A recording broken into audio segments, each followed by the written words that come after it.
नमस्कार साथियों, मेरा नाम है रोहित चढ़वाल और आप देख रहे हैं पपलाज एजुकेशन। तो दोस्तों, वीडियो में आगे बढ़ने से पहले मैं आपसे एक छोटी सी रिक्वेस्ट करता हूँ। प्लीज़ आप हमारे चैनल पर पहली बार आए हैं तो प्लीज़ चैनल को ज़रूर सब्सक्राइब कीजिए और बेल आइकन को ऑन कीजिए ताकि आने वाले नोटिफिकेशन आप तक पहुँचती रहे। तो दोस्तों, आज हम बात करने वाले हैं दैनिक पाठ्य योजना नंबर 4। तो दोस्तों, सबसे पहले आप विद्यालय का नाम लिख लीजिए। जैसे मैंने लिख रखा है government senior secondary school Rajgarh. यहाँ पर आप अपने विद्यालय का नाम लिख सकते हो और छात्र अध्यापक का नाम आप लिख लीजिए, जो भी आपका नाम है। जैसे मैंने लिख रखा है रोहित चैडवाल। विषय हिंदी, प्रकरण संधि।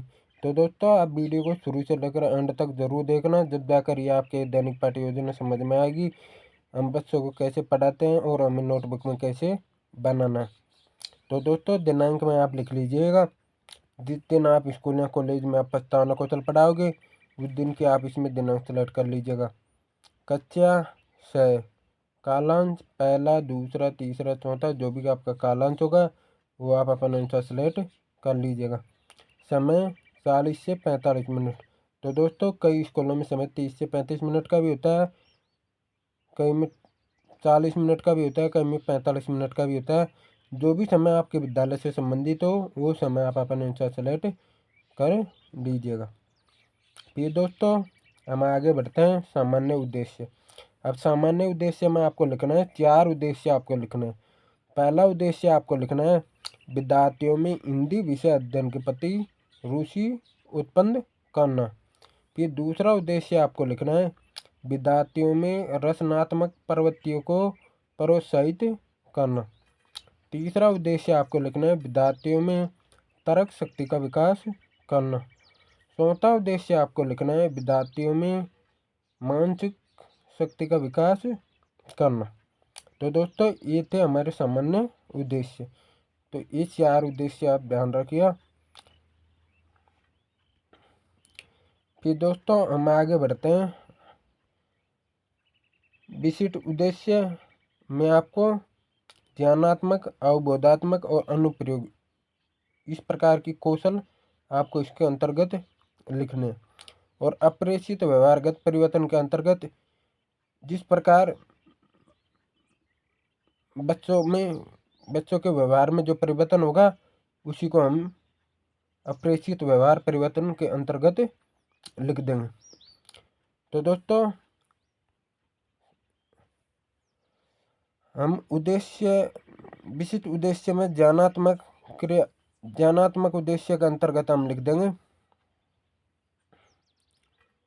पहला पॉइंट हमें लिखना है विद्यार्थी संधि का ज्ञान प्राप्त कर सकेंगे। क्योंकि हम संधि के बारे में ही दैनिक पाठ्य योजना बना रहे हैं, तो हमें संधि के बारे में ही बच्चों को व्यवहार में चलाना है, परिवर्तन लाना है। दूसरा पॉइंट आपको लिखना है विद्यार्थी संधि से संबंधित तथ्यों का ज्ञान प्राप्त कर सकेंगे। फिर दूसरा विशिष्ट उद्देश्य आपको लिखना है अवबोधात्मक। अवबोधात्मक का पहला पॉइंट आपको लिखना है विद्यार्थी संधि को स्पष्ट रूप से समझ सकेंगे। फिर दूसरा पॉइंट आपको लिखना है विद्यार्थी संधि के निर्माण की व्याख्या कर सकेंगे। निवारण की क्या कर सकेंगे? व्याख्या कर सकेंगे। फिर दोस्तों, आपको तीसरा विशिष्ट उद्देश्य में आपको लिखना है पहला पॉइंट विद्यार्थी संधि के कार्यों का विश्लेषण कर सकेंगे। कौन कर सकेंगे? विद्यार्थी। फिर अनुप्रयोग का दूसरा पॉइंट में आपको लिखना है विद्यार्थी संधि से संबंधित तथ्यों का प्रत्यास्मरण कर सकेंगे। फिर विशिष्ट उद्देश्य के चौथा में आपको लिखना है कौशल। कौशल का पहला पॉइंट आपको लिखना है विद्यार्थी संधि से दक्षता प्राप्त कर सकेंगे। फिर दूसरा पॉइंट आपको लिखना है विद्यार्थी संधि के स्वरूप को मॉडल चार्ट द्वारा प्रस्तुत कर सकेंगे। प्रस्तुत कर सकेंगे। फिर 5वां विशिष्ट उद्देश्य में आपको लिखना है अभिरुचि। अभिरुचि के अंतर्गत आपको लिखना है विद्यार्थी संधि के कार्यों की जानकारी हेतु प्रश्न पूछेंगे। फिर दूसरा पॉइंट आपको लिखना है, विद्यार्थी संधि निर्माण प्रक्रिया के बारे में अधिक से अधिक जानने का प्रयास करेंगे। फिर विशिष्ट उद्देश्य सट्टा में आपको लिखना है अभिवर्ती।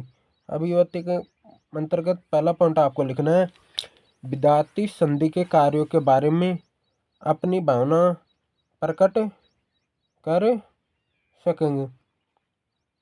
फिर दूसरा पॉइंट आपको लिखना है, विद्यार्थी संधि के निर्माण प्रक्रिया के संबंध में सकारात्मक दृष्टिकोण अपना सकेंगे।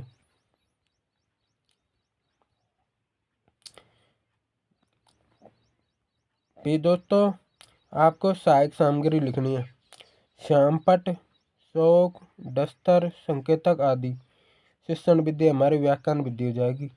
पूर्ण ज्ञान, विद्यार्थी संधि के बारे में सामान्य जानकारी रखते हैं, तो ये हमारा पूर्ण ज्ञान हो जाएगा। फिर दोस्तों हमें प्रस्तावना प्रश्न करवाने, क्रम संख्या के अंतर्गत हम प्रश्नों की क्रम संख्या लिख देंगे और छात्र अध्यापक क्रिया के अंतर्गत हम प्रश्न लिख देंगे और विद्यार्थी क्रिया के अंतर्गत हम उत्तर लिख देंगे। तो दोस्तों पहला प्रश्न हम बच्चों से पूछेंगे,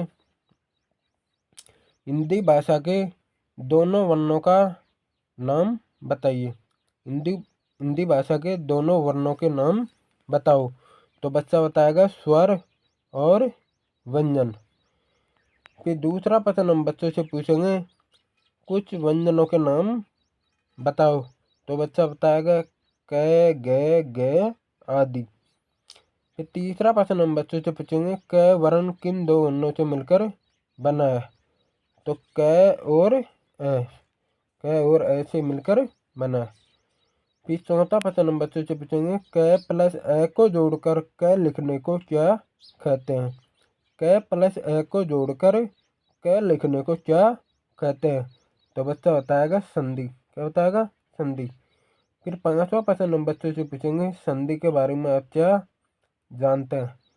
तो दोस्तों कोई भी बच्चा इसके बारे में जवाब नहीं दे पाएगा, सारे बच्चे मौन रहेंगे तो प्रश्न क्या हो जाएगा? समस्यात्मक। तो हम इसमें क्या लिखेंगे? समस्यात्मक ही लिखेंगे। तो दोस्तों हम इसमें क्या लिखेंगे? समस्यात्मक ही लिखेंगे। फिर दोस्तों आपको उद्देश्य कथन लगाकर आपको लिखना है। उद्देश्य कथन लगाकर आपको लिखना है, अच्छा तो बच्चों, यहाँ पर आप ऐसे भी लिख सकते हो, अच्छा तो विद्यार्थियों, आज हम संधि के बारे में विस्तार पूर्वक अध्ययन करेंगे। क्या करेंगे? अध्ययन किसके बारे में? संधि के बारे में। तो दोस्तों अब हम संधि के बारे में विस्तार पूर्वक अध्ययन करने वाले हैं और संधि का हम प्रस्तुतिकरण करेंगे।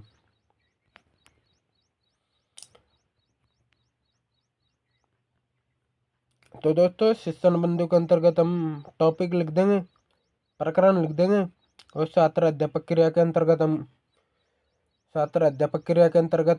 छात्र अध्यापक जो क्रिया करेगा वो क्रिया हम इसके अंतर्गत लिख देंगे। विद्यार्थी क्रिया के अंतर्गत जो क्रिया विद्यार्थी करेगा उसी को हम विद्यार्थी क्रिया के अंतर्गत लिख देंगे। श्यामपट कार्य जो भी हम श्यामपट पर लिखेंगे उनको हम श्यामपट के अंतर्गत लिख देंगे। तो दोस्तों सबसे पहला शिक्षण बिंदु हम बच्चों को पढ़ाएंगे संधि की परिभाषा। फिर आपको छात्र अध्यापक कथन लगाकर आपको लिखना है, दो वर्णों के मेल से जो विकार या परिवर्तन उत्पन्न होता है उसे संधि कहते हैं। जैसे उदाहरण के तौर पर शिव प्लस आल्य, तो इसका संधि विशेष क्या होगा? शिवालय। देव प्लस इंद्र यानी देवेंद्र, तो ये चाहती है हमारी संधि ही। तो विद्यार्थी क्या करेंगे? इसको ध्यानपूर्वक सुनेंगे। तो इसके अंतर्गत आपको लिख देना है, विद्यार्थी ध्यानपूर्वक सुनेंगे। श्यामपट कार्य में आपको लिखना है, दो वर्णों के मेल से जो विकार होता है उसे हम क्या कहते हैं? संधि कहते हैं। फिर दोस्तों हमें बोध प्रश्न बच्चों से पूछना है।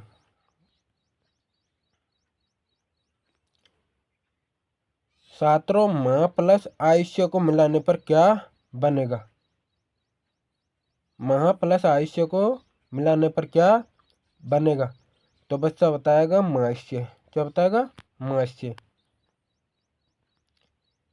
फिर हम संधि के प्रकार के बारे में बात करने वाले हैं। संधि के प्रकार तो आपको लिखना है सातर अध्यापक कथन लगाकर आपको लिखना है सातरों संधि 3 प्रकार की होती है। और इसी प्रकार आपको पढ़ाना बच्चों संधि 3 प्रकार की होती है। कौन कौन सी? स्वर संधि, व्यंजन संधि और विसर्ग संधि। और विद्यार्थी क्या करेंगे? इसको ध्यानपूर्वक सुनेंगे और श्याम पट पर हम लिख देंगे स्वर संधि, व्यंजन संधि और विसर्ग संधि।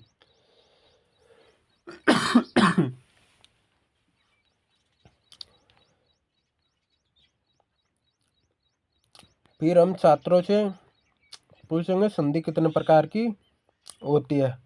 तो बच्चा बताएगा 3 प्रकार की, क्योंकि एक बोध प्रश्न भी पूछना जरूरी होता है।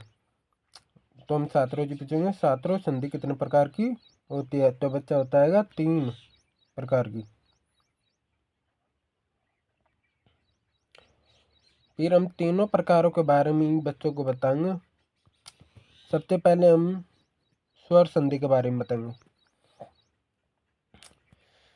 सबसे पहले आपको छात्र अध्यापक कथन लगाकर आपको लिखना है 2 स्वरों के मेल से होने वाले विकार को स्वर संधि कहते हैं। 2 स्वरों के मेल से होने वाले विकार को स्वर संधि कहते हैं। जैसे उदाहरण मुनि प्लस इस, मुनि प्लस इस, इसको मिलाकर हमने बनाया क्या बन गया? मुनिस। तो ये कौन सी संधि होगी? इसमें स्वर संधि।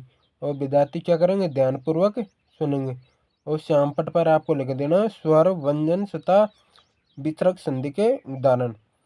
स्वर संधि का उदाहरण होगा सदा प्लस यू, सदऊ। फिर हम व्यंजन संधि के बारे में बच्चों को बताएंगे। फिर छात्र अध्यापक कथन लगाकर आपको लिखना है किसी व्यंजन या व्यंजन के अथवा स्वर से मेल होने पर जो विकार होता है उसे व्यंजन संधि कहते हैं। उदाहरण जैसे दिक् प्लस गज, इससे क्या होगा? दिग्गज। तो इसमें कौन सी संधि हुई? व्यंजन संधि। और विद्यार्थी क्या करेंगे? इसको ध्यानपूर्वक सुनेंगे।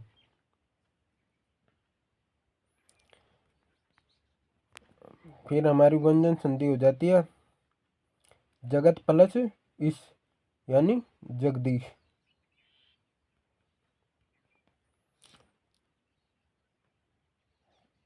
फिर 5वां में हम विसर्ग संधि। विसर्ग संधि के बारे में हम बच्चों को बताएंगे। छात्र अध्यापक कथन लगाकर आपको लिखना है विसर्ग। जो कॉमा में 2 बिंदु दे रखे हैं इनके बाद स्वर या व्यंजन आने पर विसर्ग में जो विकार होता है उसे विसर्ग संधि कहते हैं। जैसे नी के सामने 2 बिंदु दिखाई दे रहे हैं आपको, प्लस से दिखा रहा है। तो इस प्रकार की जो संधि आ जाए और इसके मेल को जो बन जाए तो वो निश्चय संधि हो जाती है। तो ये हो जाता है निश्चय। तो हमें पता लगा लेना चाहिए इसमें कौन सी संधि है? विसर्ग संधि। और विद्यार्थी क्या करेंगे? ध्यानपूर्वक सुनेंगे। विसर्ग संधि तप प्लस वन, यानी तपोवन।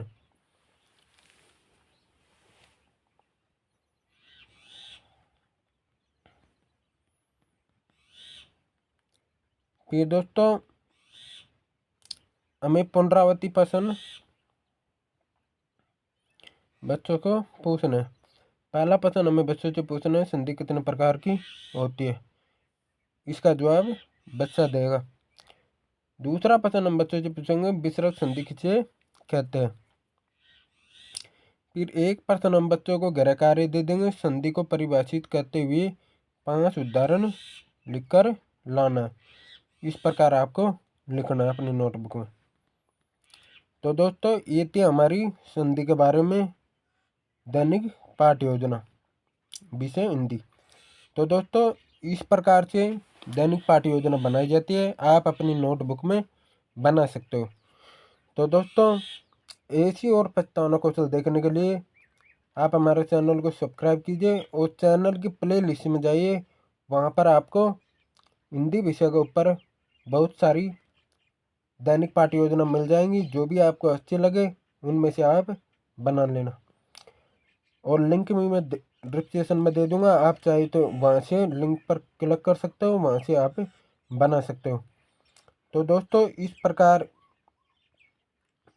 की हिंदी दैनिक पाठ योजना आपको अच्छी लगी होगी, आशा करता हूँ, उम्मीद करता हूँ आपको ये वीडियो बहुत अच्छी लगी होगी।